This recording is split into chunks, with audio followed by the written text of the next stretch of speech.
15-year-old Emanuela Orlandi never returned from her music class 40 years ago. On a particularly hot afternoon in Rome on June 22, 1983, Emanuela left her family home at 4 p.m. for a flute lesson, followed by choir practice to prepare for an upcoming end-of-year recital. That would be the last time her family saw her, sparking citywide and finally nationwide attention to the case, with even the Pope calling for her return. The Pope's involvement made sense because Emanuela was a Vatican girl. She and her family lived within the walls of Vatican City, a sovereign state where the Orlandis were a family of 7 within a total population of about 500. The curiosity of the Italians and the rest of the world about Vatican City helped spur interest in her disappearance and keep her case top of mind for over 4 decades. 40 years later, Vatican authorities have agreed to reopen the case and look into the disappearance with fresh eyes and new technologies. With no suspects but several leads, will there ever be justice for Emanuela and the Orlandi family? This is the story of the Vatican Girl. This is the story of Emanuela Orlandi.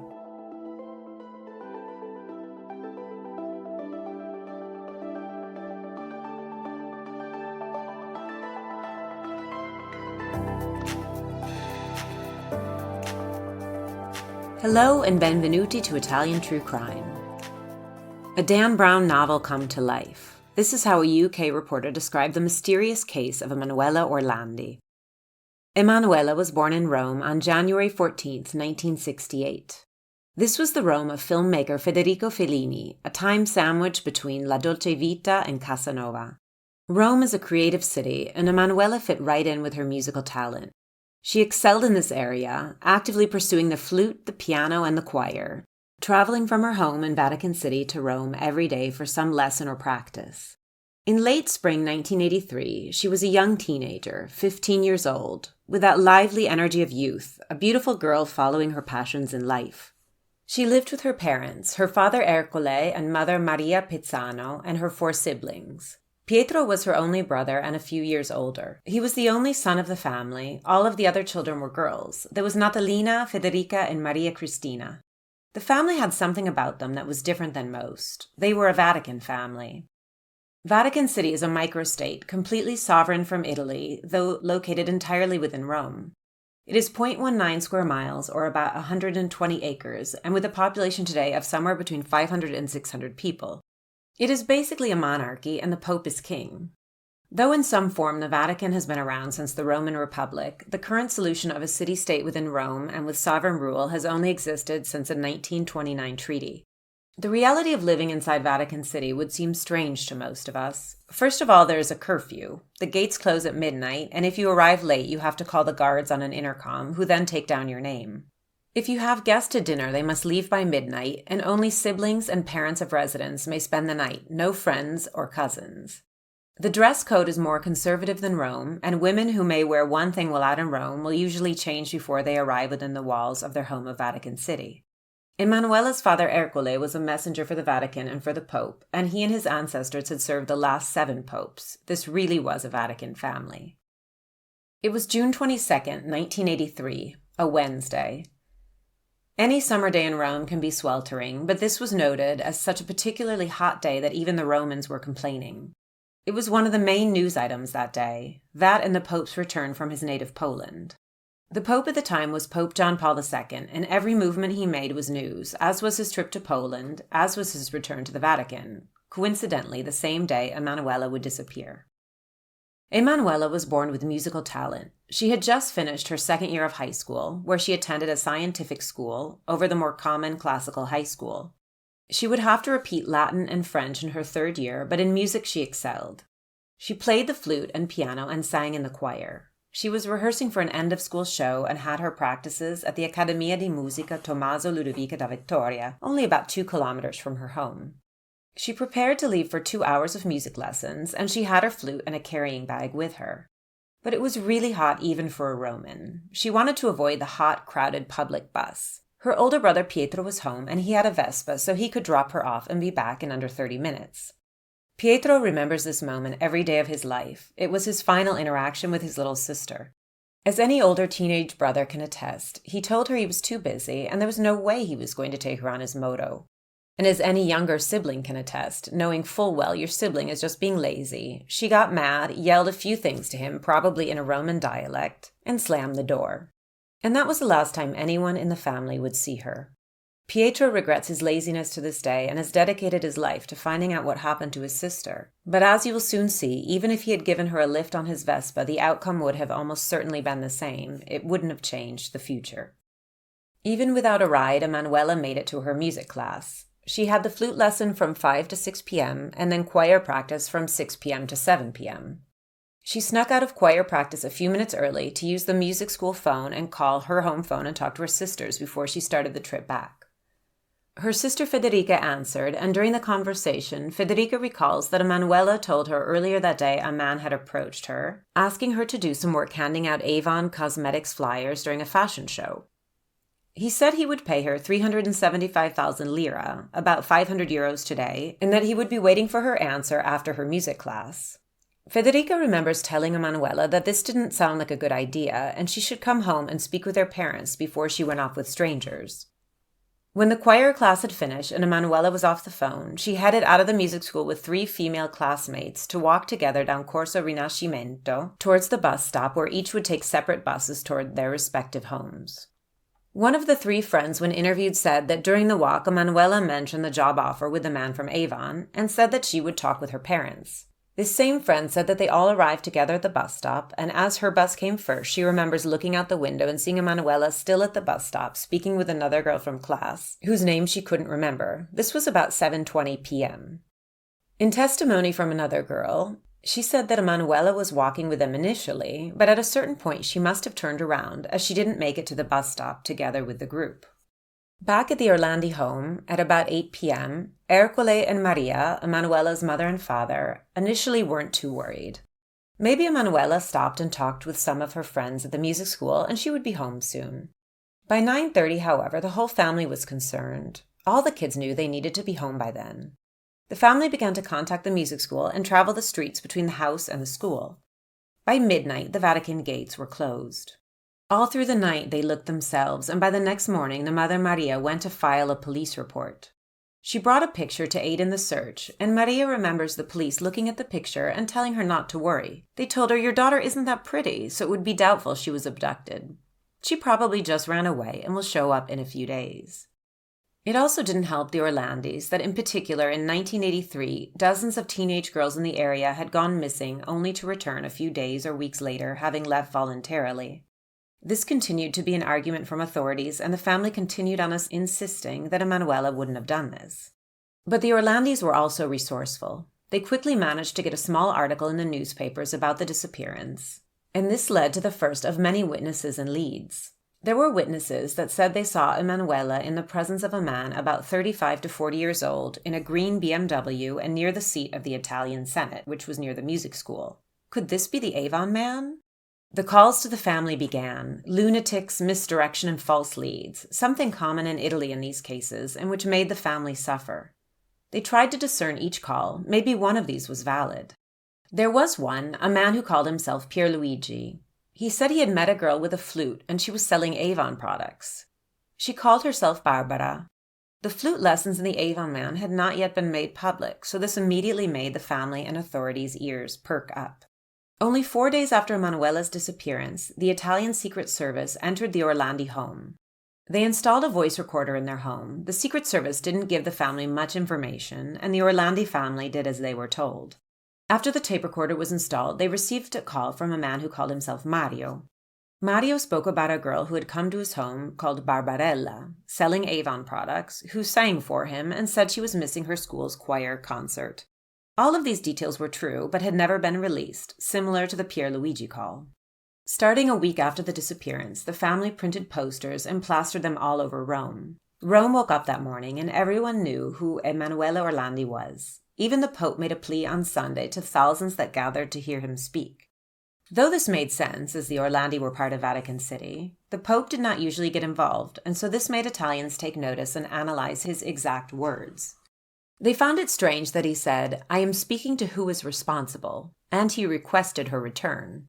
This stood out because there were no leading theories at that time, and yet the Pope spoke as if he knew more than police and more than the family. At a time when many thought she had simply run away, he made it sound like she had been abducted, and he was certain. Still under Secret Service surveillance, a new lead came in. The new caller was a man who spoke Italian with a foreign accent. He said he was in communication with the Vatican press office, and they should refer to him as the American. He had a recording with what seemed to be Emanuela's voice. The family said it was definitely her.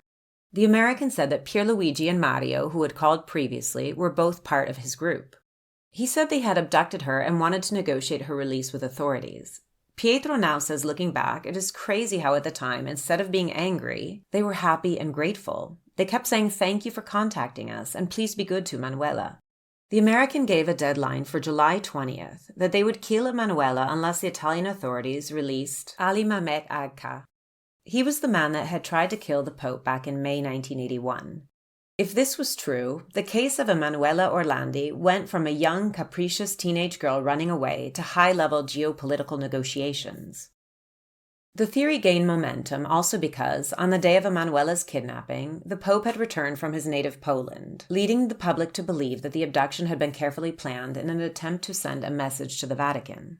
According to the Netflix documentary Vatican Girl, officials investigating the kidnapping still struggled to identify what organization was behind it. This was in part because Agca changed the story about who ordered the Pope's assassination. Throughout the years, Agca has alleged she acted on behalf of the right-wing Turkish terrorist group Grey Wolves, which he was a member of, and later saying the Soviet intelligence service KGB was actually behind the plot. Agca claimed in a 1985 prison interview that Emanuela had indeed been taken in exchange for his freedom and said that she was safe and not in danger. However, he offered no further proof. Agca served 20 years in an Italian prison before he was extradited to Turkey in 2000. He was released on parole in 2006. Another theory came from a former girlfriend of Enrico De Pedis, a mafia boss from the Banda della Magliana criminal organization. The woman, Sabrina Minardi, claims that she held Emanuela in her apartment at the request of her boyfriend De Pedis. Sabrina alleged that the teen was at her apartment for 10 days before she was returned to a man dressed as a priest near the Vatican. Minardi, who first came forward with her testimony to a journalist at the Italian television program Chi l'ha visto, also said on the Netflix series that De Pedis had told her the abduction was all about playing power games. Continuing with this lead, in 2011, a member of the Banda della Magliana, Antonio Mancini, told the Italian newspaper La Stampa that Emanuela had been kidnapped to force the Vatican to return large sums of money purportedly lent to its bank by criminal organizations. Basically, the Holy See had taken out a loan from the Banco Ambrosiano, led by Roberto Calvi. Banco Ambrosiano was known to launder money for various mafia groups, including the Banda della Magliana. The bank soon after went bankrupt. Roberto Calvi committed what was probably forced suicide in London, and the Banda della Magliana wanted their money back from the Vatican. The Vatican had used the money to finance anti-communist projects in Poland, the homeland of Pope John Paul II, and they hadn't paid any of it back. Presumably, according to Mancini, but also according to other judges who looked into the case, the Banda and De Pedis kidnapped Emanuela to put pressure on the Vatican and to send a message that they had better pay back the money. In 2012, De Pedis' body was exhumed from the crypt of a Roman basilica as part of the investigation into the disappearance of Emanuela. Unfortunately, the search turned up no link. A further link to the Vatican being involved in her disappearance came in 2012. Father Gabriele Amorth, once the leading exorcist at the Vatican, told Italian newspaper La Stampa that Emanuela had been kidnapped for sexual exploitation. Father Gabriele explained that according to a statement by now deceased Monsieur Simeone Duca, an archivist at the Vatican, that he was asked to recruit girls for parties with the help of the Vatican gendarmes and that the network involved diplomatic personnel from a foreign embassy to the Holy See. Father Gabriele declared that he believes Emanuela ended up a victim of this circle, that she and other young girls were drugged and used at these parties attended by clergy, guards, and other persons that shouldn't have been doing any of this. He claims that she is buried anonymously on the grounds of St. Peter's, along with other young victims. This would fit with the testimony of a high school friend of Emanuela. The friend came forward with claims that the missing girl had phoned her just a week before she went missing to confide that someone close to the Pope had bothered her while she was strolling in the Vatican gardens. The friend, who asked not to be named, said Emanuela communicated the person in question had made sexual advances towards her. This lead also had support from an unlikely source. There had recently been a similar disappearance. 6 weeks before the disappearance of Emanuela, young Mirella Gregori left her home and never returned. The circumstances are similar. Mirella was also 15 and lived in Rome. The week she disappeared, Mirella had told her mother that she would soon be able to help her parents pay for a new apartment they wanted to buy but couldn't afford on the family's salary. The mother didn't think anything of it at the time. She chalked it up to adolescent fantasy. On May 7, 1983, Mirella left her home at about 3 p.m., telling her mother she was meeting a school friend. This friend later said he had never made plans to meet Mirella, and it was determined he had been somewhere else at the time. Mirella never returned home, and there have never been any leads other than the similarities with the Emanuela Orlandi case. The primary similarity is the lead regarding inappropriate relations with older men from the Vatican. In the weeks leading up to her disappearance, Mirella had been seen in the company of Vatican guard Raul Bonarelli. Bonarelli would spend time speaking to Mirella after school at a bar where she would always stop on her way home. These sightings came from the bar staff, her best friend, and even her mother. Raul was investigated, but nothing came of it. And back to Manuela. New evidence came in 2017. Italian investigative journalist Emiliano Fittipaldi published a 5-page document that was allegedly stolen from a locked cabinet in the Vatican. The journalist had a document pertaining to Emanuela, allegedly written by a cardinal, listing expenses for Emanuela's accommodations in London between 1983 and 1997. This report was part of 2 Vatileaks scandals which rocked the Vatican, originally in 2012 and 2015, when the personal butler of then Pope Benedict leaked secret documents to the journalist Gianluigi Nuzzi. The Vatican has denied the authenticity of this report. Analysts have noted that the documents have no official markings and contain various errors in grammar and spelling. And still in 2017, the Orlandi family attorney received an anonymous letter suggesting her remains were buried in the Teutonic Cemetery, located next to St. Peter's Basilica. The letter referred to a marble statue of an angel above a tomb where 2 German princesses were believed buried and said, "Look where the angel is pointing." There must have been some additional evidence that made this a credible lead, as they managed to convince Vatican authorities to open the tomb. However, the tomb turned out to be completely empty. This was another dead end. In 2019, the Vatican authorities acceded to the Orlandi family's request to examine the human remains found underneath the Vatican Nunciature in Rome's Parioli district. The family had received an anonymous tip that Emanuela's remains were buried there, but this turned out to be another dead end. DNA testing revealed that the bones belonged to people who died between 90 and 230 AD. 40 years later, her room has been left exactly as she left it that day, June 22, 1983. Her bed made and her dolls and books on the shelves. This is the only unsolved case in Vatican City, and as of this year, the authorities have finally begun to work together with the Orlandi family, officially reopening the case. Authorities are interviewing people that were somehow connected with the case at the time, many of whom have never been officially interviewed, including both Vatican representatives and the director of the music school. Pietro believes his sister has been dead most of this time, and he just wants to bring her remains back and have a proper burial. He wants his 92-year-old mother to be able to bring flowers to Manuela's burial site at least once before she dies. Thank you for listening to Italian True Crime, the English-speaking podcast for Italophiles.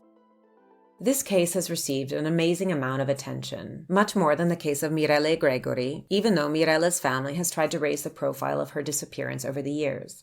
I suspect it has to do with our natural fascination with all things Vatican.